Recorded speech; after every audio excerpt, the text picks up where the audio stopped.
Welcome to APA's weekly webinar. My name is Billy Zadek, Manager Special Projects for APA. Just a couple of housekeeping items before we get started. The webinar recording will be posted to the APA webpage later this afternoon. You'll receive a follow-up email where all webinar recordings are housed, as well as a link to our upcoming webinars. We have webinars planned out through December 2021 and are open for registration.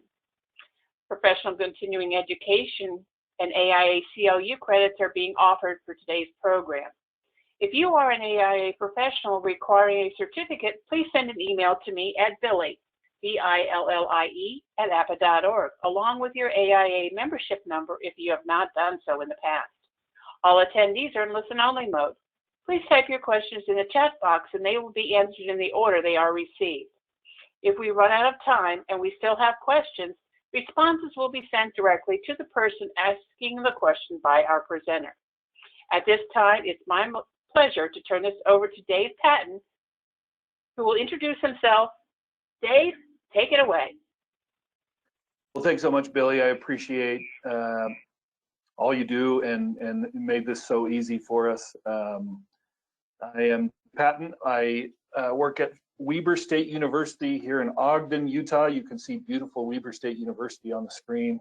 And I feel lucky and privileged to be able to work here. I'm from California originally. I came here to play basketball as a student athlete. In 2004, I played till 2007 here in Ogden, and I left a few times, but I kept coming back to make this my home. So now I'm married, I have a kid, we have a house, it's great. So Ogden's my deal now. As a California kid, it's interesting, but it's been great. And it's been a great pleasure to work in facilities management here at Weber State University as the business operations manager, which includes the HR function for facilities, as well as customer service and budgets. So that's a little bit about me. Today, I'm going to talk about motivation and performance for our employees and how vital that is in our roles in facilities management. And I want to start off with kind of an interesting story. My idea for these generally is to make them as interactive as possible. Obviously, that's not quite as possible with our format today, and we have quite a large group. We have 204 people attending right now, and that may go up as we continue. So we can't all talk at once, and so we're going to submit those written questions, but I really would like those as we go along, and any questions you have, I'm happy to give you my opinion and my answer to those things based on my experience in facilities. But I also am going to ask you a lot of questions, and I want you to answer these for yourself, and I want you to answer them honestly and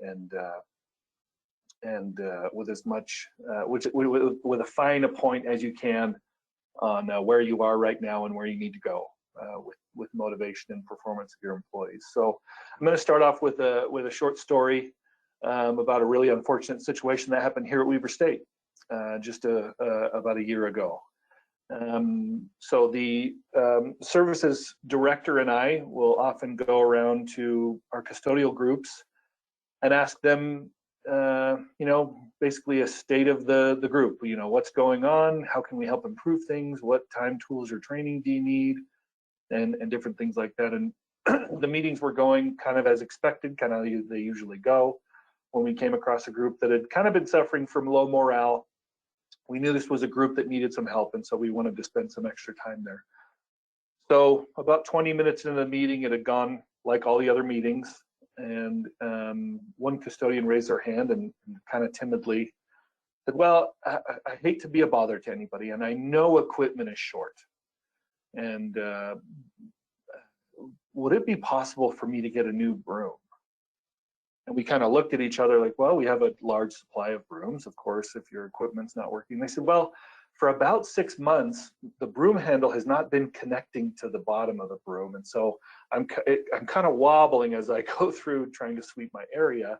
And it's been difficult, and that had been going on for about 6 months. And we were shocked to hear that this had been happening, and it had been happening for so long. How could we have let this happen as a group? And so just as a side note, that had stemmed from our custodial manager letting our custodial supervisors know that equipment was short and we had to be very good stewards of our equipment. And so basically that got translated once it got to the custodial group to, you can't have any new equipment ever, right? Make do with what you've got. So obviously that wasn't true, and we had to rectify that situation as quickly as we could with what was an easy fix, right? We had a stash of brooms and plenty were available to figure out situations like this. And so obviously, was that employee motivated, right, for that 6 months? I mean, I'm shocked that they kept working that long with malfunctioning equipment, right? And wouldn't you be? How do you encourage this feedback among your people so that they don't go 6 months with malfunctioning equipment? What are you doing daily, weekly, monthly, in regular meetings, in meetings that are not regular, to encourage people to give you that feedback about why they are not motivated, why they're not performing the way they should, right? And it's not as equipment, but again, we were aware of morale issues in this area. We went to go figure it out, and it was this basic of an issue. So ask yourself this question: what makes you want to do your current job well? Why do you want to do your current job well? So before we get into those, I want to say different periods of employment may have an impact on employee motivation and performance. And so I call it the motivation cycle. You may have seen this in your own groups. There's a hiring process, which is the first part, right? It affects employment throughout employment. It's the hiring process. What tone are we setting? A probationary employee, right? In the first 6 months to a year of employment, you're in probation, and we'll talk about that. Short and medium term employees. So what does that look like, you know, in your first few years of employment, in your first 5 years of employment, kind of getting your feet wet, getting to know what the employment's all about. And then long-term employees, not to mention part-time employees, interns, student employees, contract employees, et cetera. So think of an employee that you'd like to motivate. And I want everybody to do this that's watching at any time. Think of a specific employee, think of their name, their job, think of an employee that you'd like to motivate. I'll give you a second to identify that person. And think about which stage of employment they're in. Okay, and what do these different stages of work have to do with how you go about motivating this employee? So I want to give you some basic examples and you can kind of think it through for yourself. So in the hiring process, what can we do differently in the hiring process to attract employees that will succeed? What kind of questions are we asking of our candidates to make sure that they not only, we know they want the job in general, but will they fit? Will they be happy? Will they be motivated working for us? In facilities management, often we're service-oriented organizations. So are we asking questions about service-oriented people?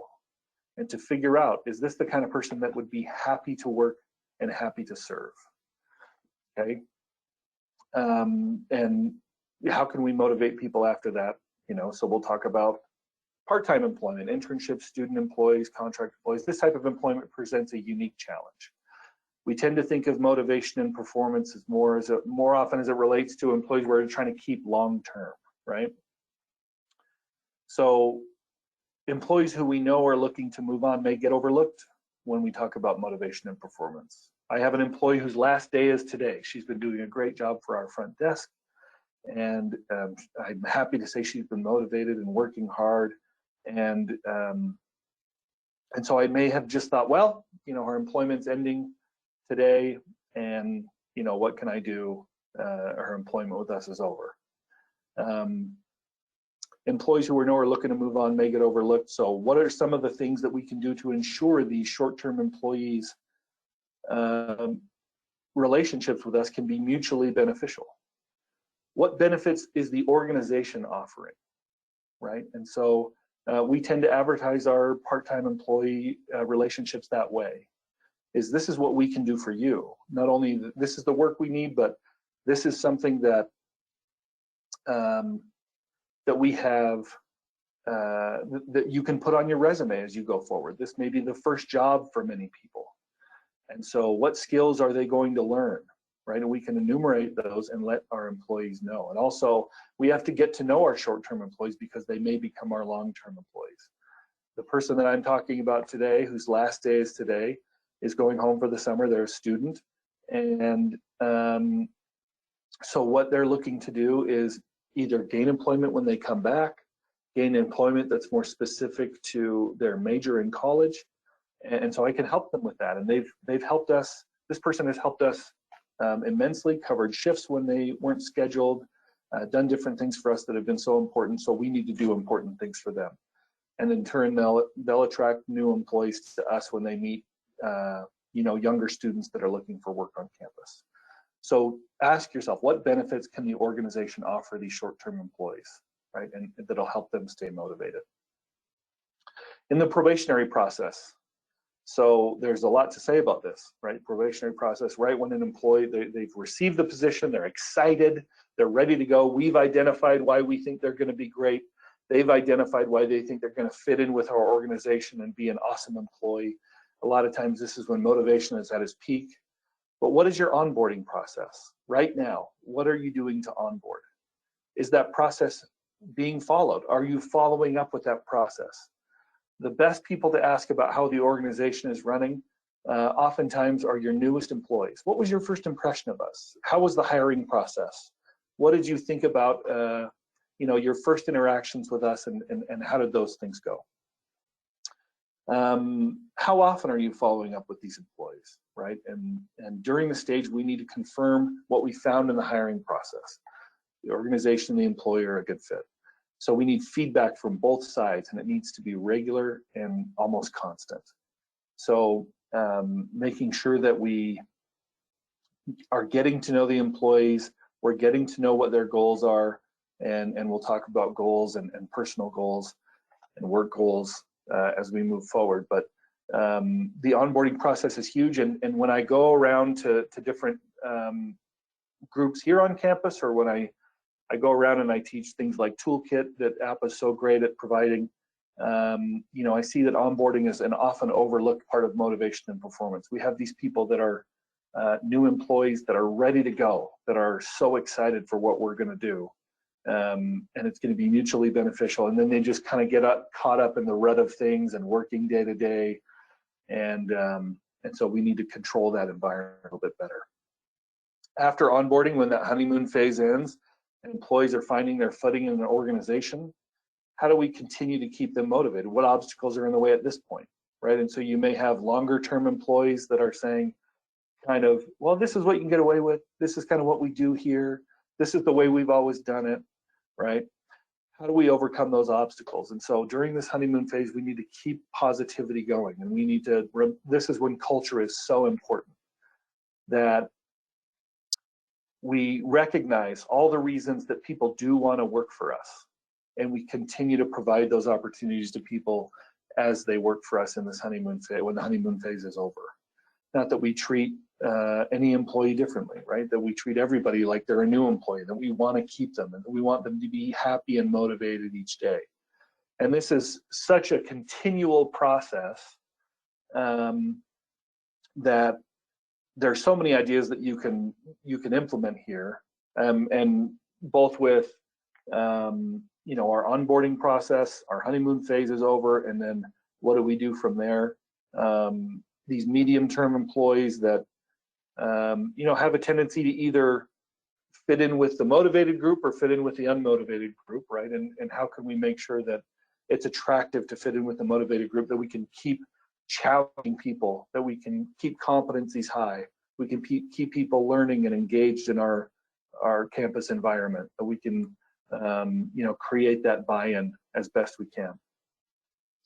And those longer term employees can also have really unique challenges, right? So I don't know if you've identified somebody in the person you'd like to motivate, and they're a really long-term employee, they're kind of set in their ways, they know what they're doing, they're really competent, they know how to perform their function, but they also know what they can get away with, they know kind of how the thing works, and well, nobody really gets in trouble here, or everybody gets in trouble when they do this, so I'm not going to do that, right?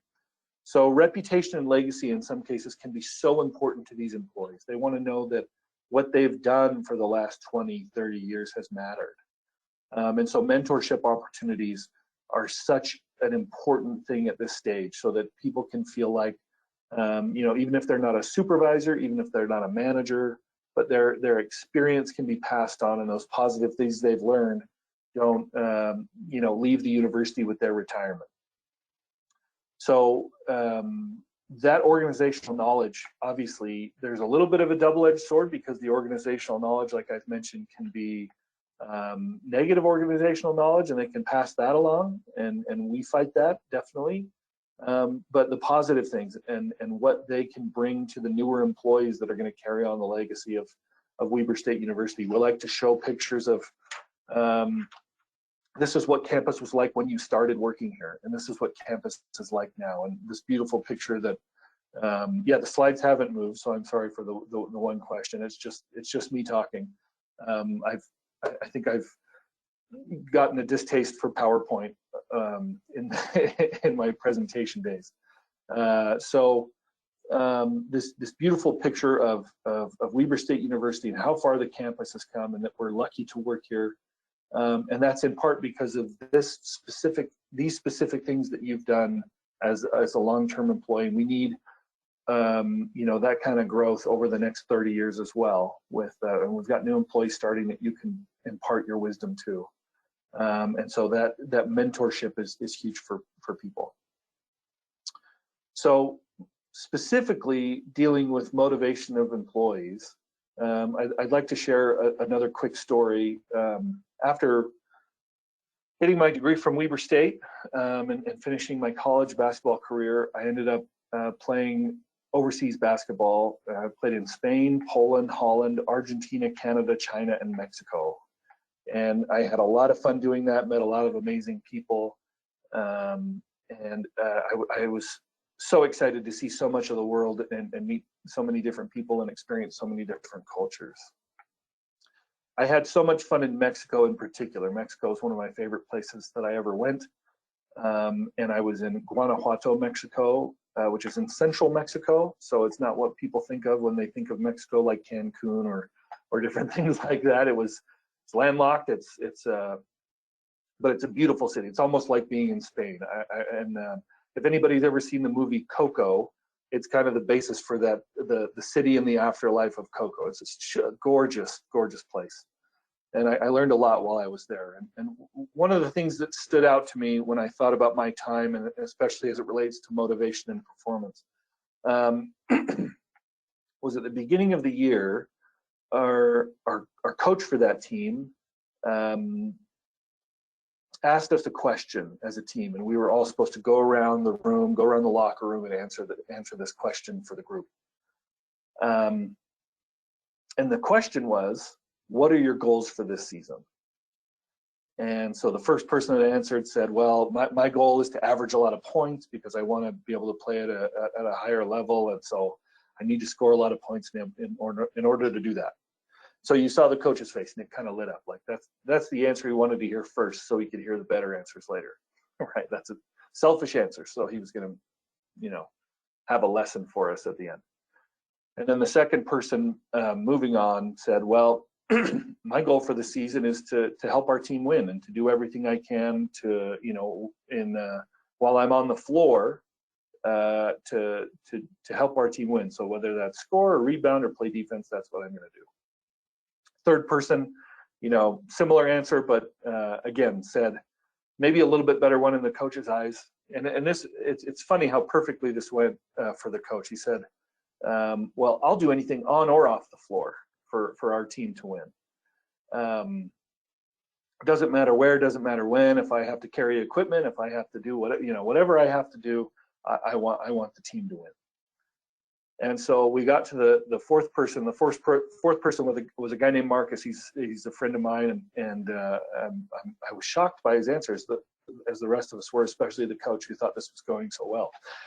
Marcus said, "I want to be a good dad." Everybody kind of stopped, like, "Oh, well, we're talking about basketball right now, so if you could, if you could just relate." And he said, "No, that's my goal in life. I want to be a good dad." And so we paused. It's like, okay, I guess we'll move on to the next person. But there was such a lesson to learn there. That was his basketball goal. And when we had talked about this at length later, and what he meant was, I'm here to make enough money so that I can go back and put a down payment on a house. I can marry my girlfriend, and we can have kids. And so he had this big picture of what he wanted to do, and basketball was going to be a use for that. And that's all he was doing it for, is to stash enough money away to make his dreams come true back home, and that was to be a good dad. And I thought, what a great goal. And and so like some of the players from the first part of the story, our goals and the organization's goals might be the same or similar, right? In the first three people, right? Those are really similar or the same goal. And how do we ensure the thread of understanding, right, runs from our personal goals to organizational goals so that we can clearly see the importance of what people do? So, and are we going back? Do we know what people's personal goals are, right? And when we do know that, how important is it that we understand, that we understand it, that they understand that what they do each day matters, right? That so they can clearly see the importance of it. If you can't see, if you can see your expertise as vital, which is to say what you do matters, right? You're more likely to be motivated at work. And so how can you more clearly define these threads of understanding for your employees? What are you going to do when you get back to work to help them see that each task, each thing that they do matters to the organization? They are a vital part. And again, we want to make sure to first understand these goals, because we can't motivate people if we don't understand their personal goals. And I heard it said recently that your motivation at work is your paycheck, and that's just not true. And especially not true in most facilities environments. I certainly didn't get into facilities management to get rich, and I don't think anybody else did either. But that's fine. That's a great thing. I got into facilities management kind of in an interesting way, but I stay in facilities management to serve. And if I can see that what I do as in my HR function is serving people daily, I'm motivated to come to work and to help people in the best way that I can and to remain positive. And I see people that, were on the brink of termination of employment or on the brink of, going down that path that would lead them there, and that we've helped turn them around and help them realize that potential and realize their personal goals and see that what they do matters each day. And so be honest with yourself. Do you know that for your people right now? And as we learned from Marcus, right, that life goals don't always overlap with work goals. So an example of that is I'm the business operations manager for facilities management at Weber State. I have to remind myself that that's the case. I didn't think that this was going to be the case. About 15 years ago, I was a student athlete here at Weber State, and I didn't know facilities management existed. I didn't know that. I'm sorry to say, I know we're all in facilities, but I was one of those student athletes that just took everything for granted. I thought, well, the toilet's flush, the rooms are clean, there must be ferries, or I don't know who's doing it. But I didn't know that it existed, let alone that I'd be working in facilities later in my life. Of course, I thought I'd be an NBA All-Star and never have to work 9 to 5 ever in my life.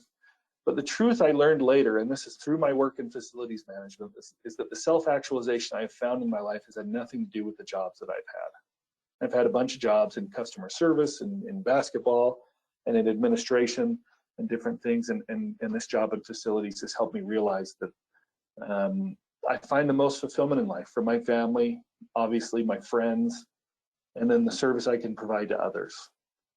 So looking closely at my current job, I can draw clear lines from where I find meaning in my life to what I do for a living.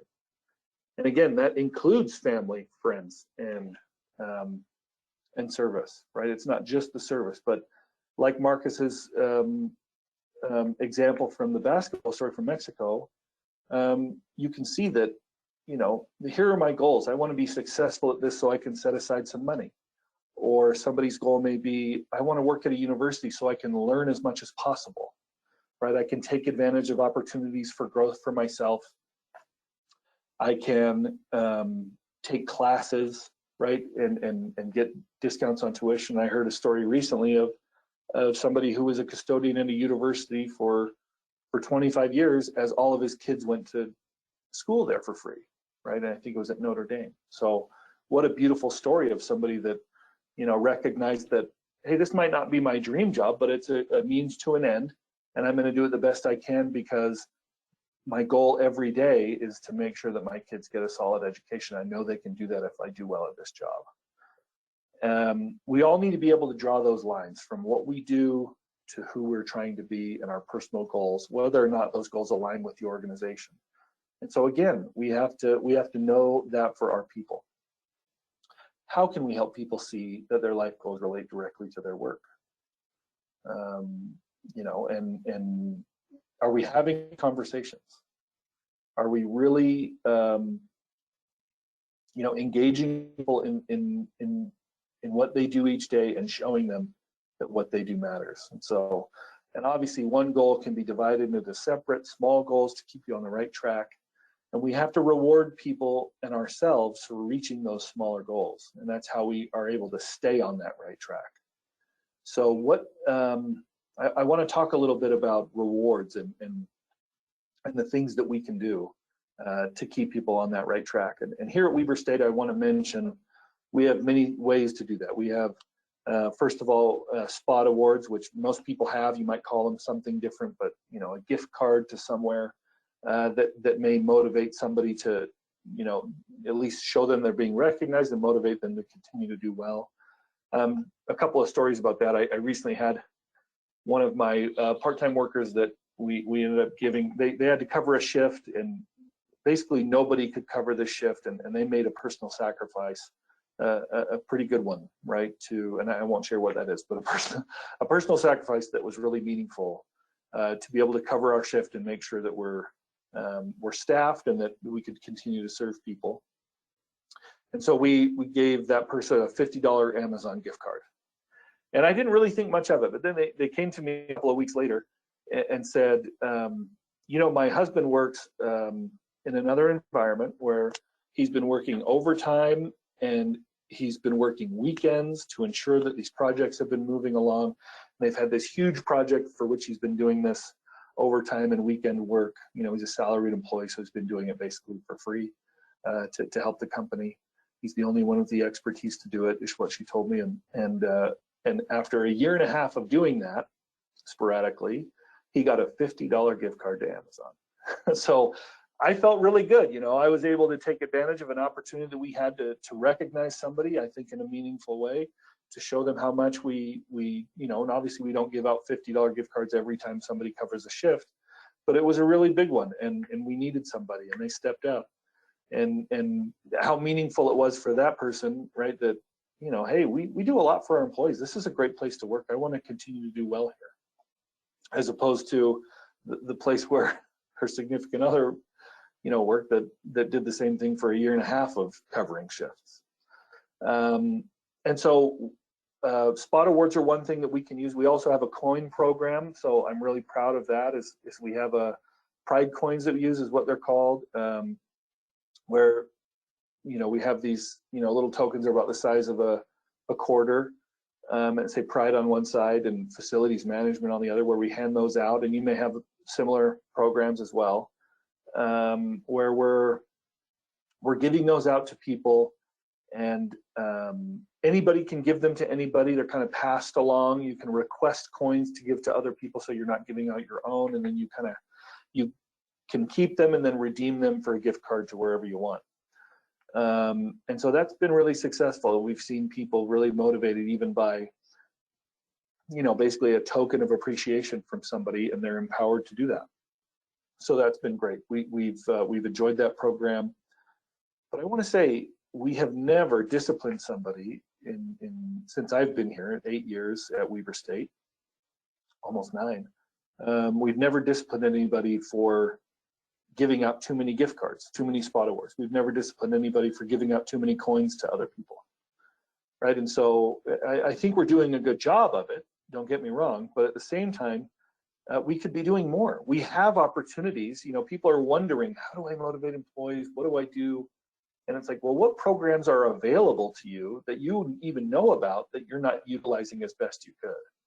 So, you know, obviously I'm not advocating that you go out and give people $50 gift cards every day they show up for work. But at the same time, what opportunities do you have that you're not taking advantage of?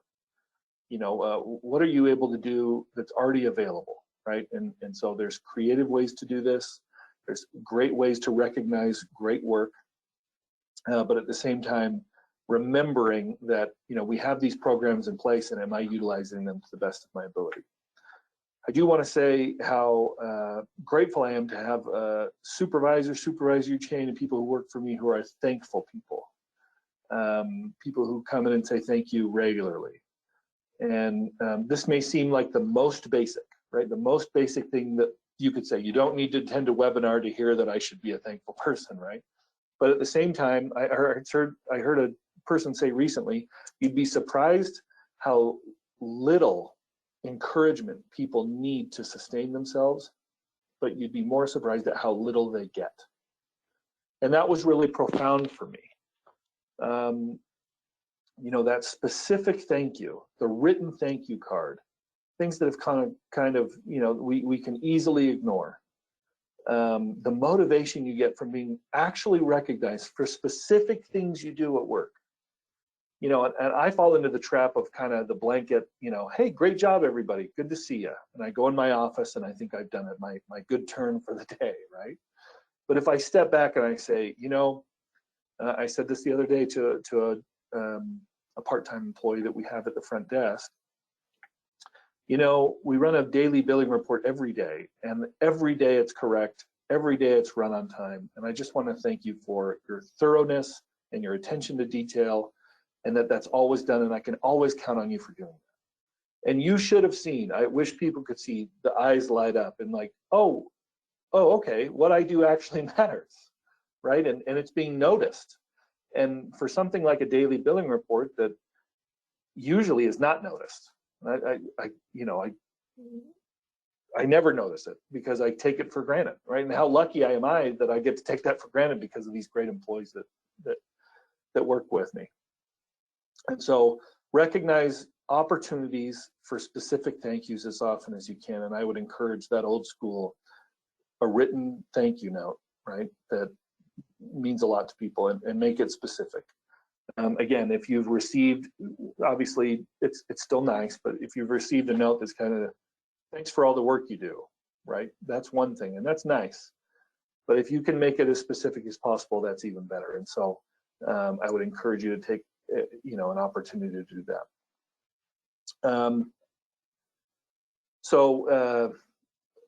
I've been a big fan of Mike Rowe and the show Dirty Jobs for a long time. I've watched it, and there's some awesome jobs, some of which are in facilities that are always represented on that show. And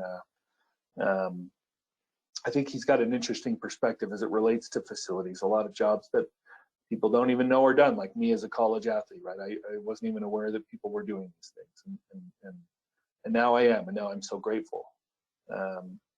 So he said something I really took to heart, which was, don't follow your passion, bring your passion with you wherever you go. People find happiness, fulfillment, and purpose doing all kinds of jobs they never imagined doing. And the kind of work we do has very little to do with how happy we can be at work. And again, you know, I have a friend who we've discussed this at length, and just transitioned out of a job at Goldman Sachs, making tons and tons of money. And now he builds closets for a living. And he said he's 10 times more satisfied, even with an undetermined paycheck, right? That he's working really hard to provide awesome things to people, provide that customer service in a concrete way, and see that what he does matters to people each and every time he works. And building these closets for people. And I think a lot about our facilities personnel here at Weber State and the opportunity that we have as service providers, and especially to internal customers that we can take for granted, that we choose not to, right? That we choose to provide that awesome service and create a culture of service around us that, you know, helps us to find the joy each and every day in our positions.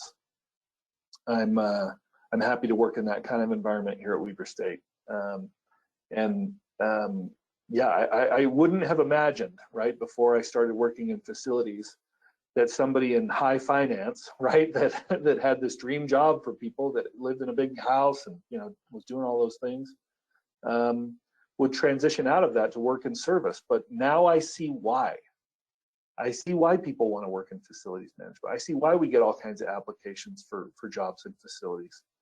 And it's that day-to-day, right, those threads of understanding that we can see that what we do matters each and every day. And in fact, the answer I most often get in the interview process for jobs, when I ask, why do you want to do this job? Why did you apply for this position? It's that I want to look back at the end of each day and see that I've made a difference. And so how do we help people see that they're making that difference? Are we doing that? And so, yeah, so I want to summarize. We want to remember that we need to give our employees the time, tools, and training to accomplish what they need to do. And that's very basic. That's you know, the bottom line type stuff that you know, will help people do their job better and will not demotivate them, right? That they have those basic necessities met.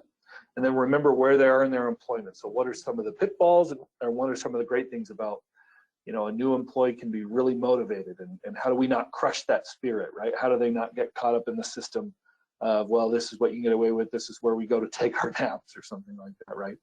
That we're encouraging awesome behavior from those new employees, and that we're maintaining that encouragement through the middle stages of employment. And then, you know, those long-term employees, I want to stress that mentorship, how important that is.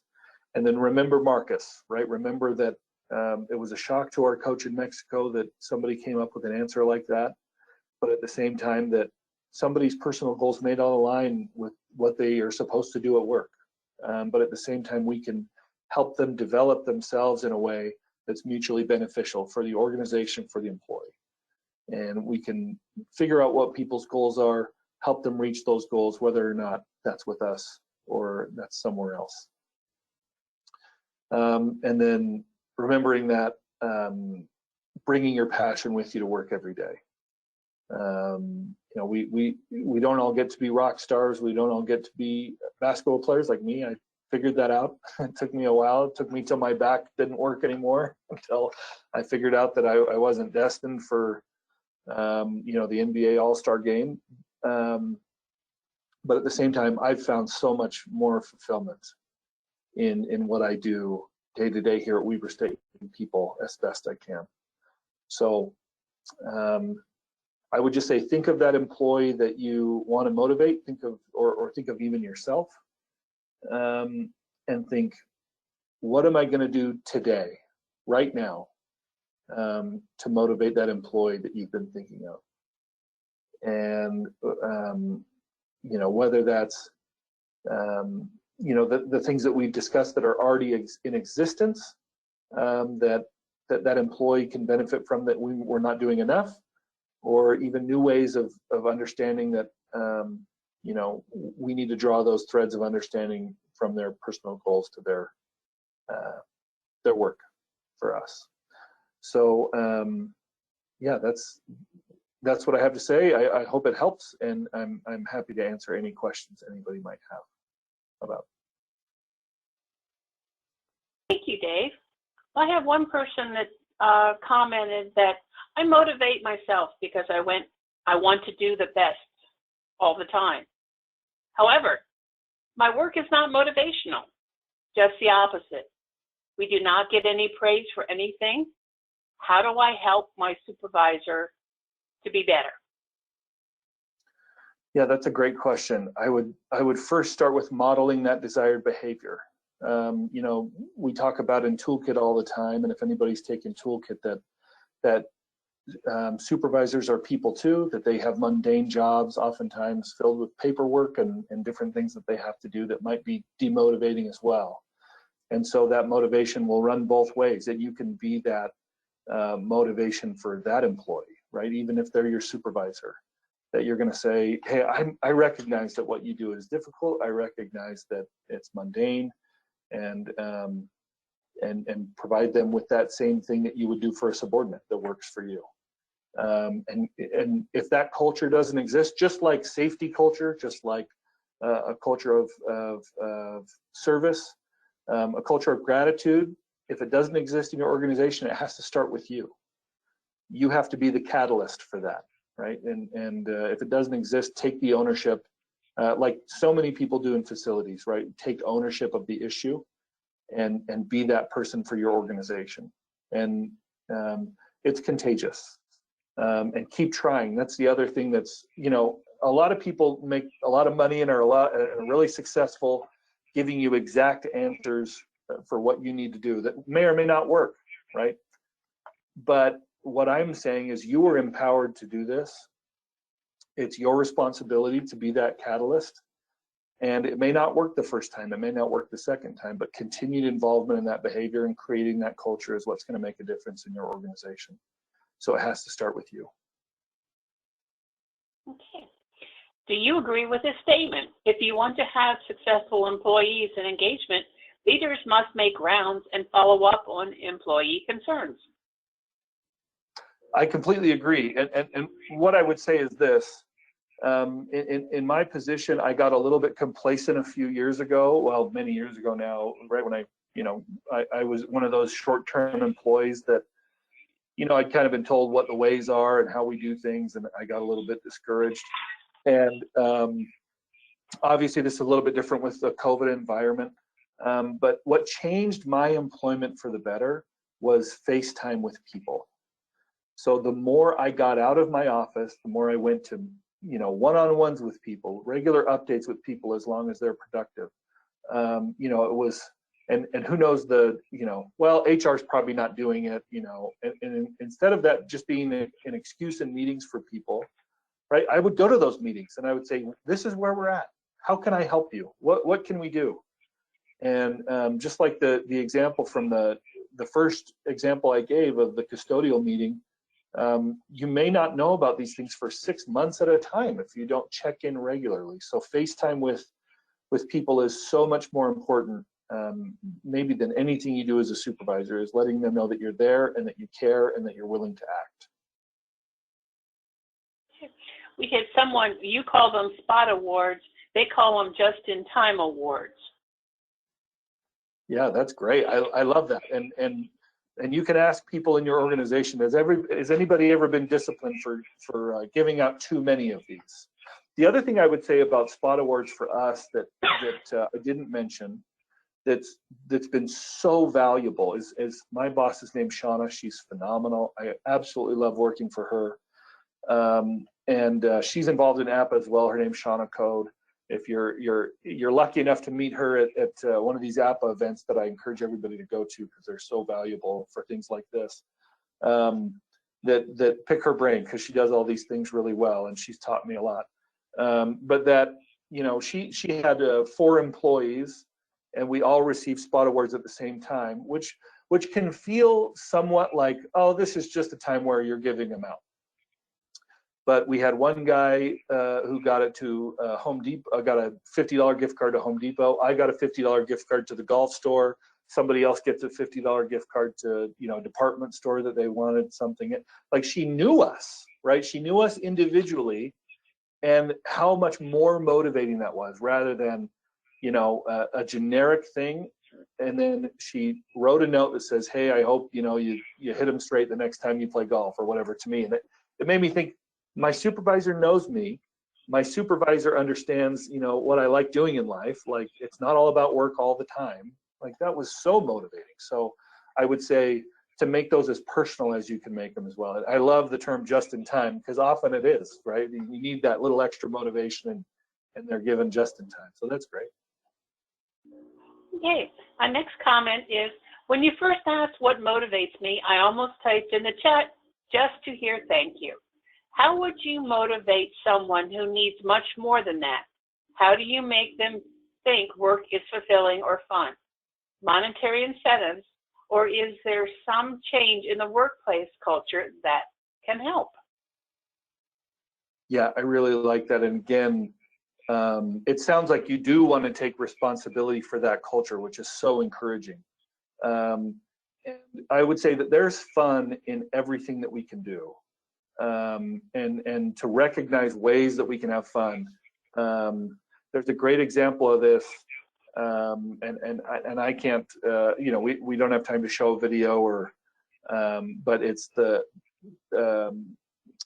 there's a fish market in Seattle that they throw fish around. I don't know if anybody's seen this, and I wish I remember the name, but they're kind of throwing fish around and they're having fun with they're talking to all the people that are walking by, and anyway, you could probably find it on YouTube, just Seattle Fish Market and put fun or something like that. But there's opportunities in everything that we do to make the workplace a fun environment, but also to make the workplace a productive environment. And I think people also are motivated by competency, right? So teaching people along the way, having them acquire new skills, not having them work outside their depth for too long.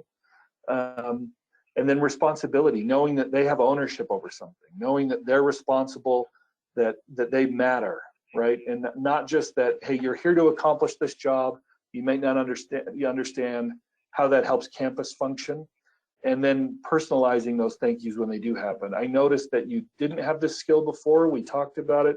You worked on it. You've accomplished it. And I want to make sure that you know how much I appreciate that, how much you've helped improve campus in these ways. And then the other thing I would say is this.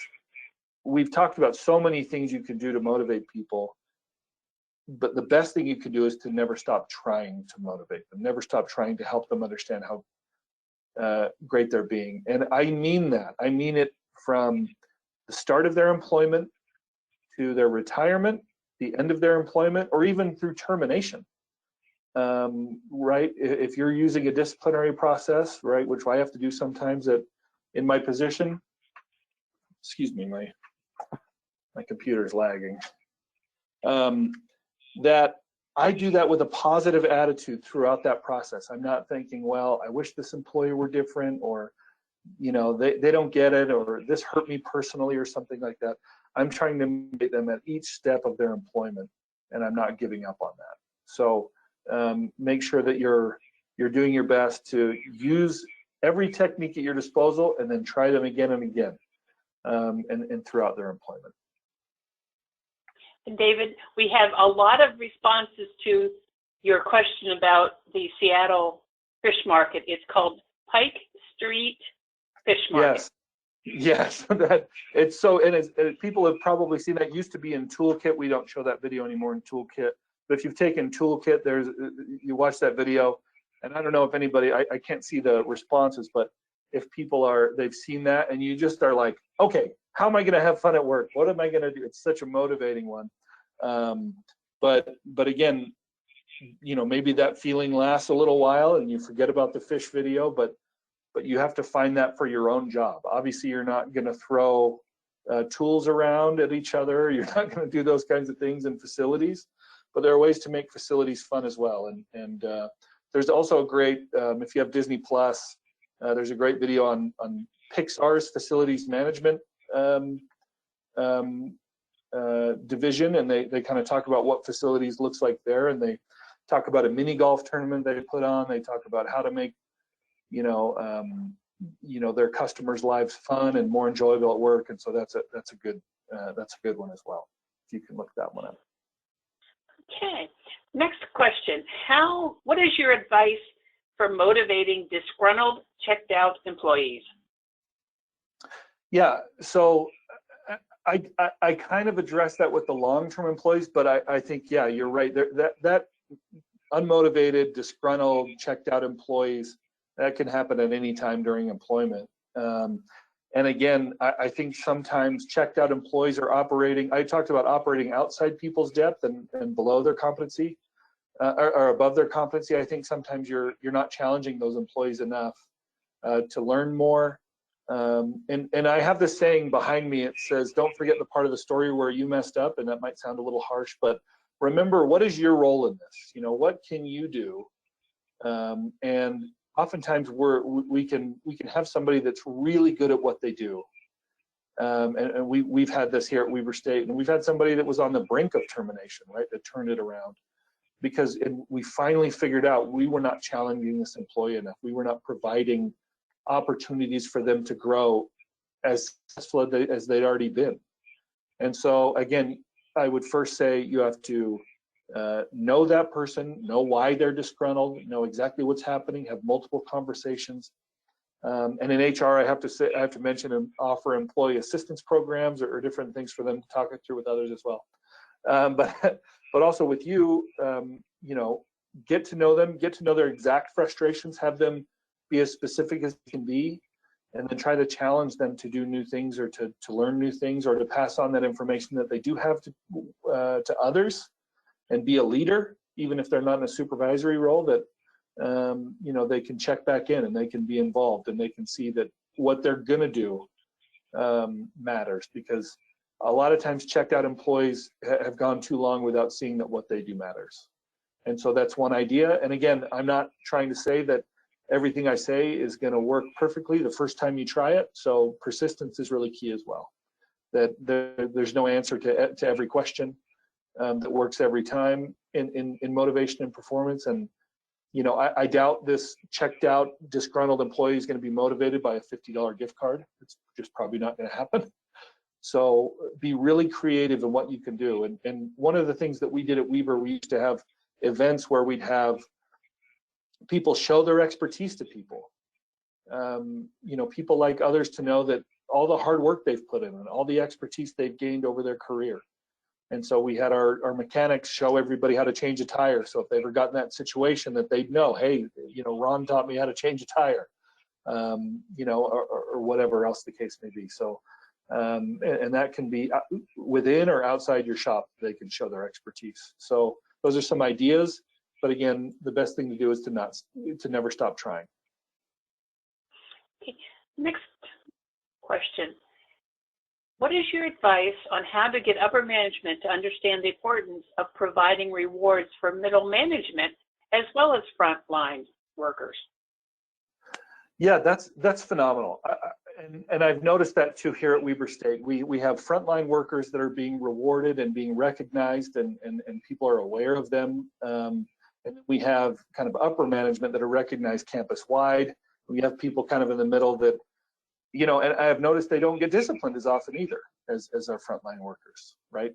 So and that can be demotivating. You're doing a poor job at work continually and no one's recognizing that either, which it may be like you're getting away with something, but you know you're not operating at your capacity. And so I would say first, have those conversations. A lot of times you're trying to hint at it, or you're trying to, you know, help people get in that direction, but have really blunt conversations. And you can, you know, use specific examples and make sure that people understand that this is a demotivating thing, that we don't feel that this level of employees being recognized.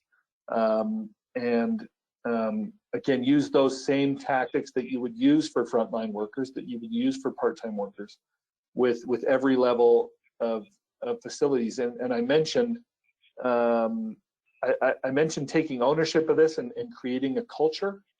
And so it starts with you. It always has to start with, you know, the person that has the idea, and just champion that idea, continue to be the leader in creating that culture that we're going to recognize everybody. All right, well, thank you. Dave, this has been a wonderful session today. So I want to thank you for taking time out of your busy schedule to let everyone hear what you have to say. And to our attendees, thank you for taking time out of your busy schedule to join us today. So until next time, be safe, stay healthy, and have a great day. Goodbye, everyone. Thank you.